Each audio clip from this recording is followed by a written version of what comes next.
এটা তো নির্বাচন কমিশনের বিরুদ্ধে মামলা করবো আমরা। তো তুমি কেন ভোটারদের আপনি খালি একটা আইন ধরা দিলেন হবে? 4,500 বাতিল, আর আপনি ওই যে ঘষা মজার একটা ইয়ে দেখাচ্ছেন যেখানে হচ্ছে 1,500-এর মতো, মানে আপনি যেটা পাওয়ার কথা সেটা হচ্ছে 1,500-র মতো, 1,500 আর 4,500, তাহলে ওইটার সাথে ইয়ে করে কনফ্লিক্ট করে, যেটা আপনার 3,500-এর মধ্যে 3,000। আচ্ছা আচ্ছা 2,000 সামথিং বিডিতে আসছে, শুধু দেখলাম 2,000 সামথিং, কিন্তু অন্যান্যরা লিখতেছে 3,000। ওইটাই ফাইনাল 2023-2020 এটা কাছাকাছি ঠিক আছে 2,420 বাতিল সবগুলোই কি আপনি পাবেন?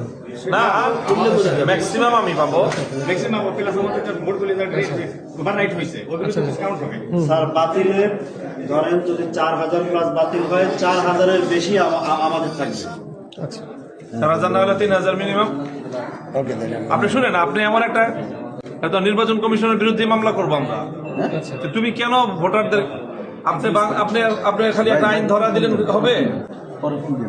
আপনি গণভোটে কি বলতেছেন? গণভোটে আপনি 3টে ঘর করতেছেন, হ্যাঁ এই পাশে লেখা, আপনার সিল মারতে হবে সামনে, আর আপনি আমার সেই সেম একই আমাকে রিক্সা মার্কা বাম দিকে আর সামনে ডান দিকে আপনি একটা খালি ঘর রাখছেন।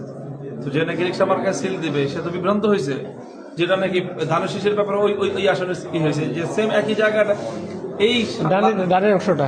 হ্যাঁ, তারপর ডানের অংশ কেন খালি রাখবেন আপনি? ঢাকা হাটের কথা বলছেন?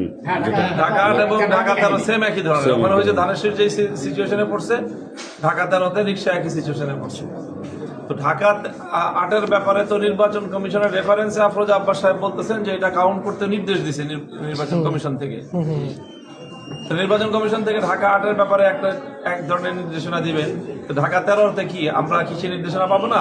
অবশ্যই নাকি না ব্যাপারে এরকম যে ছোট ধরনের আমি একটা জিনিস বলি, নির্দেশনা পেলে আপনারা রিটার্নিং কর্মকর্তা আপনাকে বলছিলেন যে আপনারা সাইন দিয়ে চলে আসছেন প্রিজাইডিং এর কাছে, তখন এই আপত্তি তুলেন নাই?